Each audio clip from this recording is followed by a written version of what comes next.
Bueno, buenísimo, buen día a todos. Como decía Nico, bueno, la idea es hacer como una charla un poco general sobre circuitos y diseño y también sobre, como para que vayan viendo cómo interpretar un esquema de un circuito electrónico y también las herramientas que se utilizan y las buenas prácticas, digamos, aunque sea virtualmente.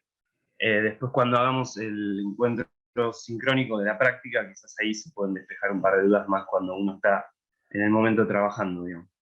Bueno, en principio, eh, la pregunta que surge es, bueno, ¿qué es el diseño de circuitos electrónicos? Y así de manera muy general podemos decir que es como el área de la electrónica que estudia distintas metodologías para desarrollar un circuito electrónico analógico o digital. Como ven, tiene diferentes etapas: la etapa de diseño, la etapa de diseño circuital y la integración. Y, o sea, es como que estos son los pasos como para desarrollar cualquier proyecto electrónico, y lo principal que requiere es un diagrama esquemático. Entonces, una vez que los ingenieros tienen este diagrama esquemático, realizan diferentes pruebas con software de simulación de circuitos, y bueno, relevan ahí los errores o implementan mejoras, y después pasan a otra etapa donde toman ese esquemático y utilizan un software para realizar un circuito impreso. Eso sería como el caminito industrial, ¿no? Digamos. Después vamos a ver que nosotros podemos hacerlo con diferentes tipos de técnicas, incluso más económicas y no a escala industrial, digamos.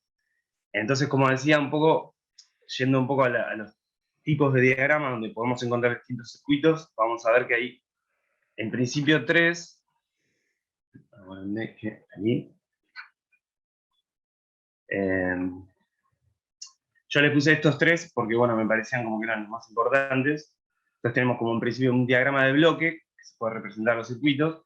Es decir, cuando hay muchos circuitos o el circuito es muy complejo o es un sistema de circuitos, se utiliza el diagrama en bloque para entender el funcionamiento de un dispositivo. Es decir, no sé, como ven ahí en cada cuadradito, por ejemplo, podemos tener una etapa en un dispositivo de amplificación y igualización, podemos tener en ese cuadradito la amplificación, en otro cuadradito la ecualización, y dentro de ese cuadradito está el diagrama esquemático, que es el que nos interesa ahora. Pero bueno, es como una forma de visualizar un sistema más complejo. Entonces, bueno, el segundo diagrama, que es el esquemático, es donde vemos ya los componentes electrónicos conectados entre sí de manera lógica, y es como, bueno, puse este ejemplo de la lámpara con la tecla o el interruptor y la fuente de alimentación, porque me parecía más simple para que se vea. Eh, pero bueno, por ejemplo, en el diagrama de bloque, la fuente de alimentación, dentro de la fuente de alimentación hay otro diagrama esquemático, donde está la fuente y sus componentes para poder realizar la fuente de alimentación. Entonces, bueno, ahora vamos a ver un poco el esquemático de los símbolos y demás cuestiones, que es lo que más nos interesa. Y por último, quería agregar el diagrama pictórico, que si bien es como poco usado, yo en mis búsquedas, bueno, más que nada en la charla voy a hablar también un poco de mi experiencia y cómo fui implementando conocimientos sobre estos temas. Me encontré muchas veces con directamente el dibujito o la foto de un potenciómetro y el cablecito a un LED o a un jack. Entonces me pareció interesante poner el diagrama pictórico, que le llaman. Entonces, bien, como decía, el diagrama esquemático es la forma de representar un circuito dibujando sus componentes. O sea, estos dibujos son símbolos normalizados. Es decir, a ver, ahí vamos. O sea, son símbolos que serían normalizados para que puedan ser interpretados por todo el mundo. Por ejemplo, el diagrama esquemático de esta lámpara, con el interruptor y la fuente, lo puedo leer tanto yo como otra persona en el mundo. Básicamente ese es el fin. Entonces son como símbolos normalizados que están regulados por normas específicas. Entonces un poco le quería mostrar estos símbolos de los diferentes componentes, más que nada enfocados al proyecto, a los proyectos que están subidos en esta materia. Así que vamos a seguir, digamos. Ahí va, bueno. Tenemos estos primeros símbolos que en realidad yo decía, bueno, pueden ser, son normalizados, pero bueno, hay varios y se presentan de diferentes formas. Entonces, bueno, tenemos estos de fuentes de alimentación eléctrica y tierra, en donde vemos, no sé, el símbolo de una batería, de varias baterías para generar voltajes simétricos, es decir, voltaje negativo y positivo, fuentes de corriente continua, como puede ser el transformador que tenemos para la compu, o fuentes de voltaje alterna, de corriente alterna, perdón, como puede ser la energía eléctrica de nuestras casas. Entonces, lo que vamos a encontrar generalmente nosotros más en los esquemas que vamos a ver son estos símbolos, donde a veces se pone BCC, creo que esto tiene que ver con, creo que C es colector, pero bueno, tiene que ver con, creo, los transistores, nada. O si no, como creo que ahí subió Nico, los esquemas que él subió tienen este tipo de símbolo donde podemos ver el voltaje. Puede ser 9, 12 volts. Esto nos indica que esto va conectado al positivo, ¿no? Digamos. Y después los diferentes símbolos de tierra, que ven, tienen estos diferentes símbolos, valga la redundancia. Y después hay algunos más complejos, bueno, algunos ni siquiera los usé yo, pero sé que, por ejemplo, hay circuitos que tienen tierra analógica o tierra digital, pero bueno, es otro tema. Después tenemos las resistencias, que es uno de los más comunes. Creo que conocen las resistencias, o no lo sé si vieron alguna materia. Pero bueno, en general, esta sería la imagen de una resistencia. Y acá tenemos los símbolos que, como decía, según a veces el país, o sí, o bueno, o quien lo use, ponen o este símbolo o este. Pero no varía mucho eso, se simboliza con la letra R y abajo se le pone el valor. Que, bueno, las resistencias pueden variar, digamos, en dos parámetros que tienen, la potencia y la tolerancia. Es decir, la tolerancia es como son industrializados, pueden variar el valor en 5% y una resistencia puede tener 5% menos de su valor o 5% más de su valor. Y después la potencia que hace que, o sea, el tamaño varía de las resistencias. Una forma de identificar el valor de la resistencia es por medio del código de colores.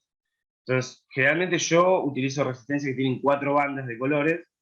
Entonces, bueno, el primer número corresponde a un color, se correlaciona con un color, y va dando el valor de la resistencia. Algo que hice yo al principio, que no sabía nada, era, después les muestro, después tienen ahí como unos recursos que puse, era entrar a una página y pones el color, agarras tu resistencia, pones el color de cada banda y te dice el valor que tiene. Después, una vez que uno empieza a hacer un montón de circuitos, y generalmente en audio se utilizan más o menos siempre los mismos valores, ya uno empieza a reconocer valores de resistencia, entonces, bueno, ya asocias un color a un número, entonces más o menos sabes qué valor tiene. Otra forma que podemos hacer con las herramientas es utilizar el multímetro y puedes medir la resistencia y bueno, ahí te aseguras de cuánto mide real, digamos, esa resistencia. Después tenemos, bueno, las resistencias variables, que son los potenciómetros, y que tienen diferentes formas, como vamos a ver en la fotito, pero el símbolo, aquí representado generalmente son estos dos. Estos tienen que ver con resistencias ajustables, es decir, como esos presets que creo que mencionó Nico alguna vez, donde vos pones un valor de resistencia que necesitas y lo dejas fijo, digamos. Pero bueno, están estos símbolos, bueno, representan al potenciómetro, donde cada pin o cada terminal, por ejemplo, este aquí, y este es el centro, sería, ¿no? De cada una de las patitas. Eh, Bien. Después tenemos las resistencias dependientes de la luz, que lo que hacen es variar la resistencia, pero bueno, a través de la luz se usa mucho para, no sé, algunos dispositivos de audio o generar interacciones con algún parámetro como frecuencia o amplitud, se pueden usar. Y estos serían los simbolitos. Después, bueno, también están los valores de los potenciómetros, pero esos también, generalmente en audio se usan generalmente 3 o 4 valores, no mucho más que eso. Luego tenemos los capacitores, que como ven acá, hay diferentes tipos de capacitores, algunos están polarizados, como son estos que son los electrolíticos, donde tienen una pata positiva y una negativa. Entonces, generalmente la pata positiva es más larga y la pata negativa es más corta, pero si no pueden observar que tiene una banda gris, donde sería la parte negativa, o el polo negativo del capacitor. Y después tenemos capacitores que son los no polarizados, que hay diferentes tipos, cerámicos, me sale Miller, pero bueno, no me acuerdo cómo se decía. Bueno, tienen diferentes materiales para su construcción. Y serían estos que no tienen, como las resistencias, no importa en qué terminal se conecte, cuando vemos un diagrama, si conectamos esta patita o esta patita es indiferente, va a funcionar igual. Luego tenemos el símbolo del inductor, que la verdad que nunca usé un inductor, debo confesarlo, todavía, pero bueno, tengo tiempo. Y después, bueno, tenemos los LEDs, que generalmente se usan, no sé, en los pedales, y le ponen un LED para tener como una referencia de que está encendido o apagado. Entonces tenemos una patita también larga, que sería el ánodo, y una patita corta, que sería el cátodo. O si no, también en la esferita, que es el LED, tiene como una parte plana, que ese sería el cátodo. Porque a veces uno corta el LED y corta las patitas y quedan iguales y no sabes cuál sería por allá. Una de las formas es esa, para no quemarlo. Y luego, bueno, quería incluir, claro, los circuitos integrados, porque vamos a usar algunos operacionales para hacer el mixer. Entonces se simbolizan de esta manera, donde cada patita corresponde con el número del integrado, y acá está el integrado físico. Como ven, hay diferentes formas de integrado, de circuitos integrados, pero bueno, esto sería como la representación gráfica y la forma de poder conectarlo. Y otra cosa que quería incluir acá, bueno, es un mundo, porque bueno, jacks hay millones, como tenemos el jack del celular y demás cuestiones que incluyen la función de micrófono, van a encontrar como con diferentes terminales estos símbolos de los jacks. Pero el más simple sería este, que es el medio chiquito, ¿de acuerdo? Donde tenemos el tip, que sería donde se transmite la señal, y el sleep, que sería la tierra. Y acá puse un ejemplo para ver cómo se conectan los terminales. Esto está bueno porque te hace entender cómo el jack se conecta al plug. A mí no me costó mucho, pero cuando lo vi me parecía que era bastante gráfico y interesante. Ya uno ni siquiera necesita usar un multímetro para medir eso o para testear a ver qué pata es qué pata, sino que con solo mirarlo y ver los terminales del jack, ya uno puede conectarlo, cablearlo y va a funcionar. Bien. Esta parte, bueno, es como la más compleja, digamos, porque esto es lo que yo decía hoy cuando decía, bueno, quizás cuando estemos en presencial lo podemos ver mejor. Pero bueno, este es el mixer activo que había subido Nico para la práctica. Y entonces, bueno, nada, yo había encontrado acá una definición de cómo leer un esquema electrónico, me pareció rara, pero creo que aplica. Lo voy a leer textual porque dice así, miren. Dice, la interpretación de un esquema electrónico es sencilla. Recorremos el circuito empezando en un polo de la pila e intentamos llegar al otro polo. Si somos capaces de realizar el recorrido, hay corriente y funcionarán todos los receptores, es decir, los componentes, que hayamos atravesado al recorrer el circuito. Nada, me parece como que está buena, pero en el sentido de que siempre es bueno leerlo, o a mí me pasaba, yo no lo entendía, pero para nada. Como ir leyendo y decir, bueno, este es mi jack, se conecta a la resistencia, bueno, hago este paso. Hasta incluso imprimirlo y marcarlo con un resaltador, es una buena técnica. Y no sé qué decirles acá, porque es cuestión de práctica, o sea, no queda otra. Yo les puedo decir un montón de cosas, pero no creo que puedan asimilarlo de esa forma, entonces me parece que con la práctica uno va a ir entendiendo esto. Pero en principio podemos decir que generalmente los esquemas están constituidos por conexiones en paralelo o en serie. Entonces, a partir de eso, tratamos de simplificarlo y ver cómo conectarlo. Y después, por ejemplo, les puse aquí una cuestión de cuando, por ejemplo, en este caso no, pero si se cruzan estos líneas que simbolizan los cablecitos o las conexiones entre componentes, vemos que aquí no hay conexión. Para que haya conexión, generalmente se le pone un puntito, como ven acá. Eso es importante también. Eh, y bueno, como ven acá, bueno, uno toma, es importante también cuando hay integrados, por ejemplo, en este caso, por ejemplo, no tenemos los números de pines, uno googlea en internet LM741, que es el operacional, y baja la hoja de datos. Yo después les voy a pasar una página de hoja de datos.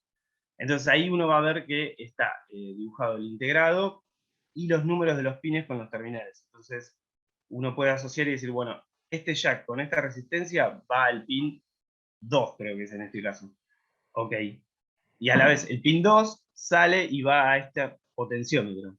Y a la vez va a este capacitor. Una forma podría ser pensarlo así. Pero es interesante saber que contamos con herramientas para poder leer estos tipos de esquemas. No me quiero detener más acá porque me estoy como poniendo, se está embarrando, digamos, el tema.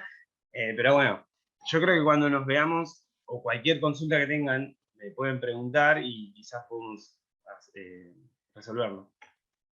En cuanto a las herramientas, para empezar a generar del esquema, pasar al mundo físico, digamos, y producir el circuito, tenemos varias herramientas. En principio, bueno, un soldador, en este caso hay una estación para soldador que puede variar la intensidad del calor que produce el soldador para soldar a través de la electricidad, o sea, con diferentes potencias.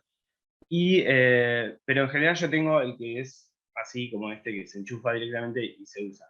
En principio tenemos que tener eso, después, bueno, estaño, básicamente, parece una pavada, pero no. Y diferentes tipos de herramientas, como por ejemplo, yo lo que utilizo acá que no está, es como una pincita para agarrar ciertos componentes chiquititos, está bueno. Después para cortar cable y un pelacable, estaría bueno también. Yo no tengo, por ejemplo, todavía y uso el cúter y pelo el cable. Tampoco hay que tener todo, digamos. Pero después otra herramienta interesante que empecé a usar y que usaba y que quizás al principio es muy útil porque uno se puede equivocar al soldar y demás, es el desoldador, que creo que no es caro, no me acuerdo que lo compré hace mucho, que permite, por ejemplo, si soldamos mal entre una conexión y otra, sacar el estaño mediante el soldador, utilizamos el desoldador y se saca el estaño y se puede volver a conectar y a remediar ese error, digamos.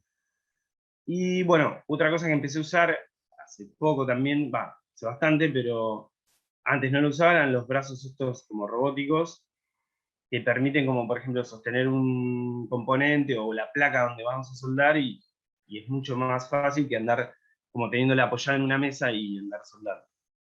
Y finalmente el multímetro, que como decía, nos permite medir los valores de resistencia. Después, por ejemplo, cuando generas una placa impresa o nada, no te anda un circuito, decís, bueno, a ver cómo puedo hacer, y tiene una función que es continuidad, entonces te permite ver si hay un corto en el medio entre componentes.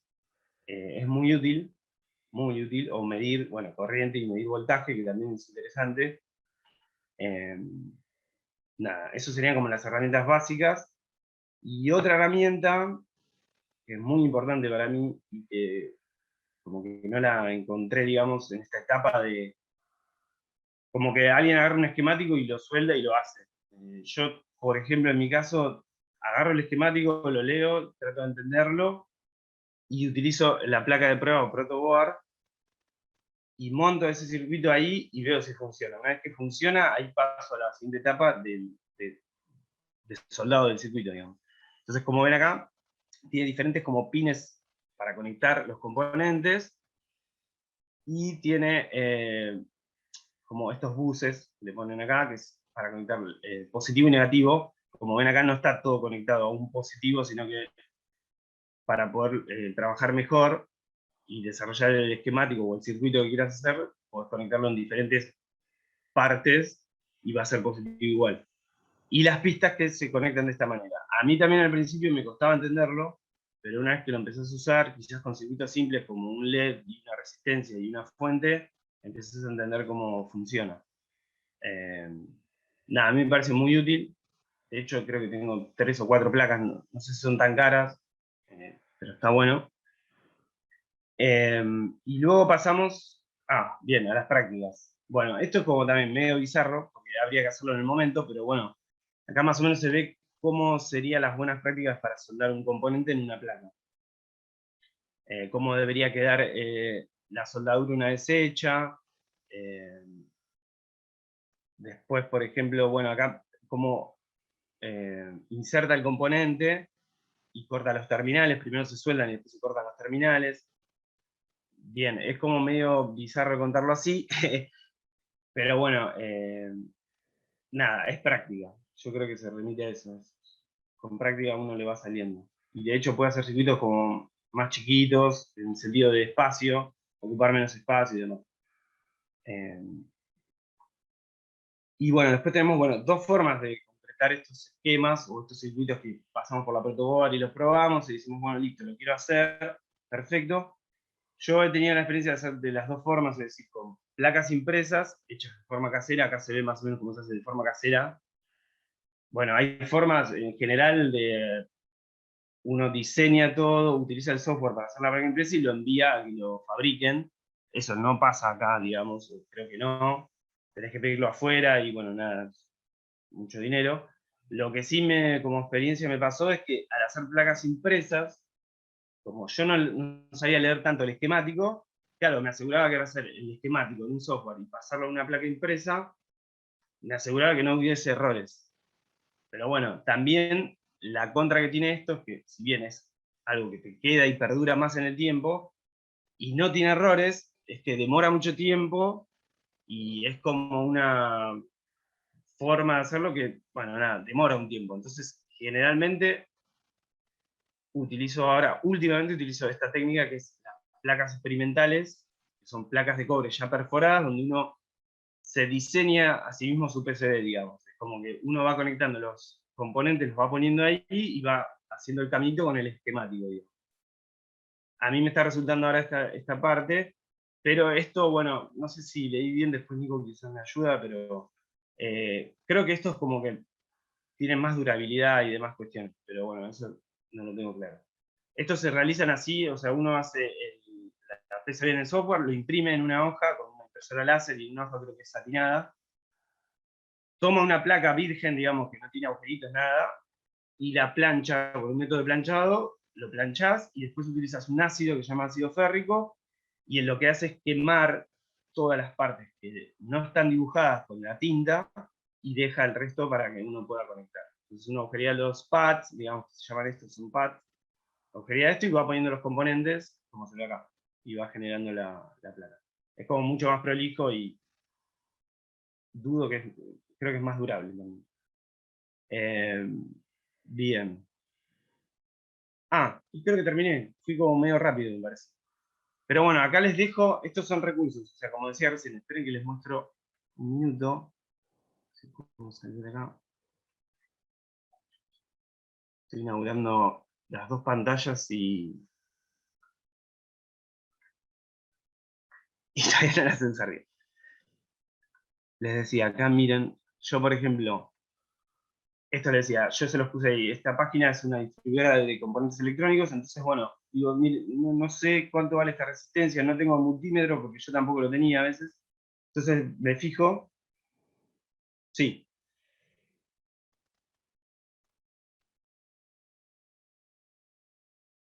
Sí, estoy mostrando algo.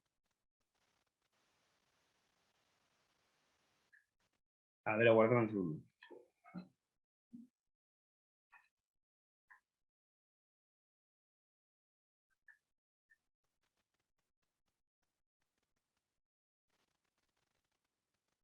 Compartí sobre la ventana. Vamos a cambiar.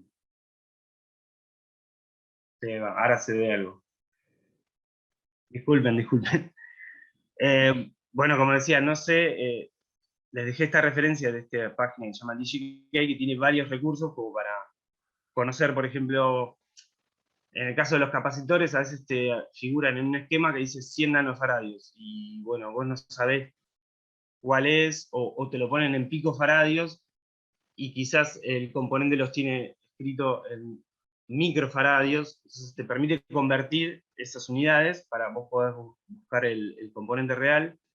Y como decía, las resistencias uno quizás a veces no sabe, entonces esta es una buena herramienta que yo utilicé bastante tiempo, hasta que empecé a asociar los colores con los números. Entonces, por ejemplo, uno selecciona la resistencia que tiene 4 bandas, ok, bueno, veo qué color tiene, y por ejemplo esta es una que se usa mucho, y la tolerancia generalmente es dorada, es 5%, entonces te tira el valor de un K, que es el valor de la resistencia que uno tiene. Entonces me parece que es una buena práctica, que si bien es como muy de principiante y la confieso, no hay por qué tener vergüenza porque es uno está aprendiendo, entonces nada, me parece una buena herramienta esta.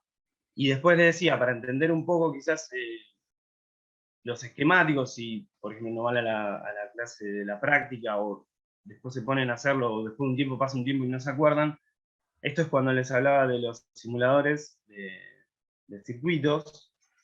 Esta página se llama Falstart y es un simulador de circuito, está buenísimo y nos permite como conectar cosas, ver si funcionan o no. Yo lo estoy usando un montón para hacer de todo. Hay cosas que quizás no las podés hacer, pero bueno, en general sí. Por ejemplo, a ver, vamos a buscar algún... Tiene circuitos ya hechos, o uno puede partir de buscar diferentes elementos, como por ejemplo, vamos a borrar esto. Sí, sí, sí. Uno acá lo guarda, exacto, Nico. Uno acá guarda en un archivo de texto y después lo puede como levantar o compartirlo con alguien. Te permite eso, y también hay una versión eh, offline, esta es de online, pero también se puede bajar una versión offline por si trabajan en una compu que no tiene internet o demás cuestiones. Entonces, por ejemplo, uno pone un LED, una resistencia, esto ya vemos los símbolos esquemáticos, en este caso, bueno, la animación gráfica hace que LED se ponga así, pero el símbolo que vimos era el mismo. Entonces, por ejemplo, pone la tierra y pone una entrada de tensión, ¿no? Entonces, bueno, 5, uno ingresa al menú acá y puede cambiar la tensión, puede ser continua, alterna, demás. Y aquí también está bueno porque tiene los valores de las resistencias comerciales. A veces van a encontrar diagramas que medio deliran con los valores, o porque hacen conexiones en paralelo de resistencias, pero no te lo dicen, y te ponen un valor X. Y en general acá están los valores comerciales de, de las resistencias. Entonces uno simula esto y funciona el LED, y lo que puede hacer aquí es utilizar, como vimos en clase, en las presenciales, el osciloscopio, digamos, y acá puede ver la tensión que está entrando, que es de 5 volts, monitorear eso, o por ejemplo la tensión que está recibiendo el LED, para que no se queme le ponemos esta resistencia, si no lo quemamos, acá no se va a quemar por suerte, y entonces uno puede ir viendo y monitoreando. Por ejemplo, uno hace como vamos a hacer, o el mixer o un amplificador, y utiliza el amplificador operacional, y puede ir viendo cuánto, al variar la relación entre la retroalimentación y la ganancia, puede ver cuánta ganancia obtiene. Eso está bueno, lo vas variando solo acá, el valor de resistencia, después lo copias o lo imprimís y te armás tu circuito. Me parece que es genial esta herramienta. Yo la estoy usando un montón. Por ejemplo, quería mostrarles el... Bueno, un segundín. Ah, me lo encuentro.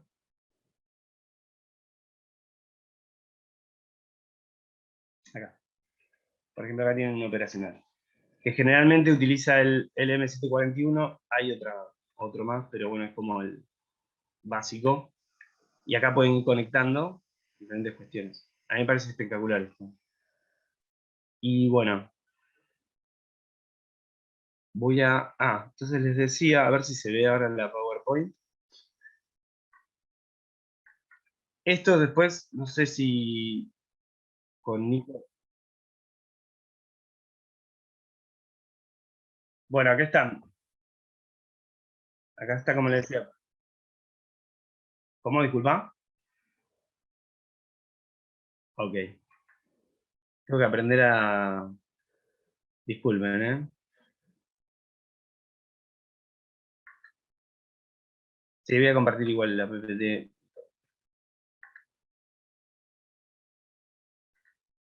Bueno, entonces les decía, acá tienen esta página que tiene estos recursos para ver las calculadoras de conversión, incluso también calcula resistencias en paralelo o en serie, capacitores en serie y en paralelo para que tengan los valores que necesiten.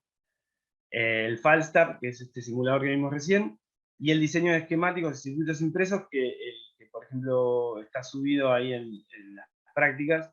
Se utilizó el FreeSync, que permite hacer el esquemático, y un montón de etapas que implican a la placa impresa, y el KitKat, que yo lo usé bastante tiempo, que también es gratuito y está bueno. Y después le puse una página de referencia de hoja de datos para que busquen los circuitos integrados, pero por ejemplo, como les decía, ponen en Google el nombre del circuito y les aparece o la hoja de datos o directamente los números de pines y cómo está configurado. Eh, Bien, Nico, no sé si querés hacer un comentario. A mí me pareció que esa parte de interpretar el diagrama y las prácticas de soldaduras como que no, se me hace muy difícil permitir